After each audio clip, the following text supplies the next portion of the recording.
ಮಗು ಗುಂಡು ಗುಂಡಾಗಿ ದಪ್ಪ ಆಗಬೇಕು ಅಂತಂದರೆ ಈ ಒಂದು ಆರೋಗ್ಯಕರವಾದಂತಹ ಈಸಿಯಾಗಿ ಮಾಡಬಹುದಾದಂತಹ ಮತ್ತು ಮಗು ತುಂಬಾ ಇಷ್ಟಪಟ್ಟು ತಿನ್ನೋವಂಥ ಒಂದು ಒಳ್ಳೆಯ ಬೇಬಿ ಫುಡ್ ರೆಸಿಪಿಯನ್ನು ಇವತ್ತಿನ ವಿಡಿಯೋದಲ್ಲಿ ಶೇರ್ ಮಾಡ್ತಾ ಇದ್ದೀನಿ. ನಮಸ್ಕಾರ ಎಲ್ರಿಗೂ, ನಿಮ್ಮೆಲ್ಲರಿಗೂ ನನ್ನ ಚಾನಲ್ಗೆ ಆತ್ಮೀಯವಾದಂಥ ಸ್ವಾಗತ. ಇವತ್ತಿನ ವಿಡಿಯೋದಲ್ಲಿ ಮಗುಗೆ ಒಂದೊಳ್ಳೆ ಬೇಬಿ ಫುಡ್ ರೆಸಿಪಿನ ಶೇರ್ ಮಾಡ್ತೀನಿ. ವಿಡಿಯೋನ ಸ್ಕಿಪ್ ಮಾಡದೆ ಕೊನೆ ತನಕ ನೋಡಿ. ನಾನಿಲ್ಲಿ ಅವಲಕ್ಕಿನ ತೊಗೊಂಡಿದ್ದೀನಿ. ಅವಲಕ್ಕಿನ 2 ರಿಂದ 3 ಬಾರಿ ಕ್ಲೀನಾಗಿ ತೊಳೆದು ನೋಡಿ ಈ ರೀತಿ ನೀರನ್ನು ಶೋಧಿಸಿ ಇಟ್ಕೊಂಡಿದ್ದೀನಿ. ಅವಲಕ್ಕಿ ತುಂಬಾ ಒಳ್ಳೆಯದು, ಮಗುವಿನ ದೇಹದ ತೂಕವನ್ನು ಆರೋಗ್ಯಕರವಾಗಿ ಹೆಚ್ಚಿಸುತ್ತೆ ಮತ್ತು ಈಸಿಯಾಗಿ ಡೈಜೆಷನ್ ಕೂಡ ಆಗುತ್ತೆ. ಈ ಒಂದು ಬೇಬಿ ಫುಡ್ ರೆಸಿಪಿನ ನೀವು 7 ತಿಂಗಳು ಅಂದರೆ 6 ತಿಂಗಳು ಕಂಪ್ಲೀಟಾಗಿ 7 ತಿಂಗಳು ರನ್ ಆಗ್ತಿರೋ ಅಂಥ ಮಕ್ಕಳಿಗೆ ಕೊಡಬಹುದು. ನೋಡಿ, ಇವಾಗ ನಾನು ಅವಲಕ್ಕಿನ ಕ್ಲೀನಾಗಿ ತೊಳೆದು ನೀರನ್ನೆಲ್ಲ ಶೋಧಿಸಿ ಇಟ್ಕೊಂಡಿದ್ದಾಯಿತು. ಇವಾಗ ಒಂದು ಕ್ಯಾರೆಟನ್ನು ತೊಗೊಂಡಿದ್ದೀನಿ.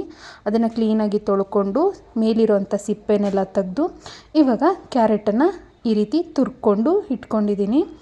ಇವಾಗ ಬಾದಾಮಿನೂ ಕೂಡ 2 ಬಾದಾಮಿನ ನಾನು ನೆನೆಸಿ ಇಟ್ಟಿದ್ದೆ. ಇವಾಗ ಬಾದಾಮಿಯ ಸಿಪ್ಪೆಯನ್ನು ಕೂಡ ನಾನು ತೆಗಿತಾ ಇದ್ದೀನಿ. 2 ಗಂಟೆಗಳ ಮುಂಚೆ ನೀರಿನಲ್ಲಿ ನೆನೆಸಿಟ್ರೆ ಸಾಕು. ಇಲ್ಲ ಅಂತಂದರೆ ಬೆಳಗ್ಗೆ ಮಾಡ್ತೀರಾ ನೀವು ಈ ಒಂದು ಬೇಬಿ ಫುಡ್ ರೆಸಿಪಿನ ಅಂತಂದರೆ ರಾತ್ರಿನೇ ನೆನೆಸಿಟ್ಬಿಟ್ಟು ನಂತರ ಸಿಪ್ಪೆನ ತೆಗೆದ್ಬಿಟ್ಟು ಬಳಸಬಹುದು. ನೋಡಿ, ಅವಲಕ್ಕಿನಲ್ಲಿ ಉತ್ತಮವಾದಂಥ ಅಂಶಗಳಿರುತ್ತೆ. ಮಗುವಿಗೆ ಈಸಿಯಾಗಿ ಡೈಜೆಷನ್ ಕೂಡ ಆಗುತ್ತೆ ಮತ್ತು ಮಗುವಿನ ತೂಕ ಹೆಚ್ಚಿಸಿಕೊಳ್ಳಲು ಸಹಾಯಕ ಆಗುತ್ತೆ.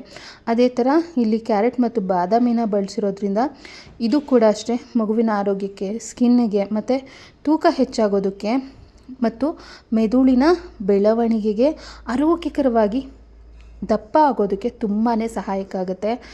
ಅವಲಕ್ಕಿ ಆಗಿರ್ಬೋದು, ಕ್ಯಾರೆಟ್ ಆಗಿರ್ಬೋದು, ಬಾದಾಮಿ ಆಗಿರ್ಬೋದು, ಇದನ್ನೆಲ್ಲ ಬಳಸಿ ಬೇಬಿ ಫುಡ್ ರೆಸಿಪಿನ ಮಾಡೋದ್ರಿಂದ.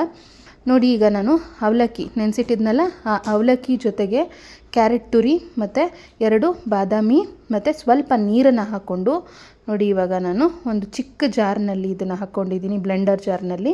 ಇಲ್ಲಾಂದರೆ ನೀವು ಚಿಕ್ಕದು ಮಿಕ್ಸಿ ಜಾರ್ ಬರುತ್ತಲ್ವ, ಅದರೊಳಗಾದರೂ ಹಾಕ್ಕೊಳ್ಬಹುದು. ಹಾಕಿ ಚೆನ್ನಾಗಿ ಅದನ್ನು ರುಬ್ಕೋಬೇಕಾಗುತ್ತೆ, ನುಣ್ಣಕ್ಕೆ ರುಬ್ಕೋಬೇಕು. ಇವಾಗ ನಾವು ಸ್ಟಾರ್ಟಿಂಗಲ್ಲಿ ಈ ಒಂದು ಬೇಬಿ ಫುಡ್ ರೆಸಿಪಿ ಕೊಡ್ತೀರಾ ಅಂದರೆ ಕನ್ಸಿಸ್ಟೆನ್ಸಿ ತೆಳ್ಳಕ್ಕಿರಲಿ.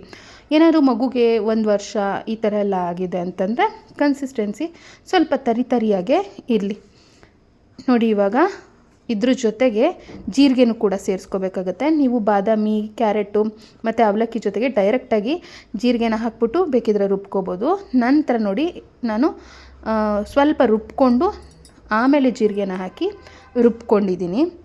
ಇವಾಗ ಇದನ್ನು ನುಣ್ಣಕ್ಕೆ ರುಬ್ಕೊಂಡ್ಮೇಲೆ ಒಂದು ಪಾತ್ರೆಗೆ ರುಬ್ಕೊಂಡಿರೋಂಥ ಈ ಒಂದು ಮಿಶ್ರಣವನ್ನು ಹಾಕ್ಕೊಳ್ತಾ ಇದ್ದೀನಿ. ಇವಾಗ ಜಾರಿಗೆ ಸ್ವಲ್ಪ ನೀರನ್ನು ಹಾಕಿ ಚೆನ್ನಾಗಿ ಮಿಶ್ರಣ ಮಾಡಿ ಇನ್ನೊಂದು ಸ್ವಲ್ಪ ನೀರನ್ನು ಇದಕ್ಕೆ ಸೇರಿಸ್ಕೊಂಡು ಇದನ್ನು ಚೆನ್ನಾಗಿ ಮಿಕ್ಸ್ ಮಾಡ್ತಾ ಇದ್ದೀನಿ. ನೋಡಿ, ಒಂಚೂರು ಗಂಟುಗಳಿಲ್ಲ, ಯಾವ ಥರ ತೆಳ್ಳಕ್ಕಿದೆ ಕನ್ಸಿಸ್ಟೆನ್ಸಿ ಅಂತೇಳಿ ನೀವೇ ಇಲ್ಲಿ ನೋಡಬಹುದು. ಇವಾಗ ನಾನು ಸ್ಟವನ್ನು ಹಚ್ಚಿ ಸ್ಟವ್ ಮೇಲೆ ಪಾತ್ರೆಯನ್ನು ಇಟ್ಟಿದ್ದೀನಿ. ಚೂರು ಉಪ್ಪನ್ನು ಹಾಕ್ಕೊಳ್ತಾ ಇದ್ದೀನಿ. ಮಗುಗೆ ಇದು 1 ವರ್ಷ ಮಗುಗೆ ಮಾಡ್ತಾ ಇರೋದ್ರಿಂದ ನಿಮಗೆ ನೋಡೋದಕ್ಕೆ ಕನ್ಸಿಸ್ಟೆನ್ಸಿ ಎಲ್ಲ ತೆಳ್ಳಕ್ಕಿರಲಿ ಅಂತೇಳಿ ನಾನು ತೋರಿಸ್ತಾ ಇರೋದು. ಸ್ವಲ್ಪ ಕನ್ಸಿಸ್ಟೆನ್ಸಿ ತರಿಯಾಗಿ ಇದ್ರೂ ಕೂಡ 1 ವರ್ಷದ ಮಕ್ಕಳು ಆರಾಮಾಗಿ ತಿಂದ್ಕೊಳ್ತಾರೆ. ಆದರೆ ನೀವು ಸ್ಟಾರ್ಟಿಂಗಲ್ಲಿ ಈ ಒಂದು ರೆಸಿಪಿ ಕೊಡ್ತೀರಾ ಅಂದರೆ ಸ್ವಲ್ಪ ಕನ್ಸಿಸ್ಟೆನ್ಸಿ ತೆಳ್ಳಕ್ಕೇನೆ ಇರಬೇಕಾಗತ್ತೆ, ಅಂದರೆ ಈ ರೀತಿ ನುಣ್ಣಕ್ಕಿರಬೇಕು. ನೋಡಿ, ಇವಾಗ ಇದು ಕುದಿ ಬರ್ತಾ ಇದೆ. ಇವಾಗ ಸಣ್ಣಕ್ಕೆ ಮಾಡಿ ಲೋ ಫ್ಲೇಮ್ನಲ್ಲಿ ಇಟ್ಬಿಟ್ರೆ 1-2 ನಿಮಿಷಗಳ ಕಾಲ ಇದನ್ನು ಬೇಯಿಸಿದ್ರೆ ಸಾಕು. ತುಂಬಾ ಚೆನ್ನಾಗಿ ಈ ಒಂದು ಬೇಬಿ ಫುಡ್ ರೆಸಿಪಿ ರೆಡಿ ಆಗಿಬಿಡುತ್ತೆ. ನೋಡಿ, ಇವಾಗ ಇದು ರೆಡಿಯಾಗಿದೆ. ಸ್ಟವನ್ನು ಆಫ್ ಮಾಡಿ ಇದನ್ನು ಒಂದು ಬೌಲ್ಗೆ, ಬಟ್ಲಿಗೆ ಹಾಕ್ಕೊಳ್ತಾ ಇದ್ದೀನಿ. ಈ ಒಂದು ಬೇಬಿ ಫುಡ್ ರೆಸಿಪಿನ ನೀವು ಬೆಳಗ್ಗೆ ಕೊಡ್ಬೋದು, ಅಥವಾ ಮಧ್ಯಾಹ್ನ ಕೊಡ್ಬೋದು, ಅಥವಾ ರಾತ್ರಿ ಟೈಮ್ ಆದರೂ ಕೊಡಬಹುದು. ತುಂಬಾ ಹೆಲ್ಪ್ ಆಗುತ್ತೆ. ನೋಡಿ, ಈಸಿಯಾಗಿ ಮಕ್ಕಳು ಗುಂಡಾಗಿ ಚಬ್ಬಿಯಾಗಿ ದಪ್ಪ ಆಗ್ತಾರೆ. ಈ ವಿಡಿಯೋ ಇಷ್ಟ ಆಗಿದ್ರೆ ಲೈಕ್ ಕೊಟ್ಟು ಪುಟ್ಟ ಮಕ್ಕಳಿರೋ ತಾಯರಿಗೆ ತಪ್ಪದೆ ಶೇರ್ ಮಾಡಿ. ಮುಂದಿನ ವಿಡಿಯೋದಲ್ಲಿ ನಾನು ಇನ್ನಷ್ಟು ಒಳ್ಳೆ ಬೇಬಿ ಫುಡ್ ರೆಸಿಪೀಸ್ ಆಗಿರ್ಬೋದು, ಮಕ್ಕಳ ಸಲುವಾಗಿ ಒಳ್ಳೊಳ್ಳೆ ಟಿಪ್ಸ್ಗಳಾಗಿರ್ಬೋದು, ಎಲ್ಲದನ್ನು ಕೂಡ ಶೇರ್ ಮಾಡ್ತೀನಿ. ಈಗಾಗಲೇ ನಾನು ಸಾಕಷ್ಟು ವೀಡಿಯೋಗಳನ್ನು ನನ್ನ ಚಾನಲ್ನಲ್ಲಿ ಶೇರ್ ಮಾಡಿದ್ದೀನಿ. ಆ ವಿಡಿಯೋಗಳನ್ನೆಲ್ಲ ನಾನು ಐಕಾನ್ ಮತ್ತು ಎಂಡ್ ಸ್ಕ್ರೀನಲ್ಲಿ ಕೊಡ್ತೀನಿ, ತಪ್ಪದೆ ನೋಡಿ. ಈ ವಿಡಿಯೋ ಬಗ್ಗೆ ನಿಮ್ಮ ಅನಿಸಿಕೆ, ಅಭಿಪ್ರಾಯವನ್ನು ಕಮೆಂಟ್ ಮೂಲಕ ಬರೆದು ತಿಳಿಸಿ.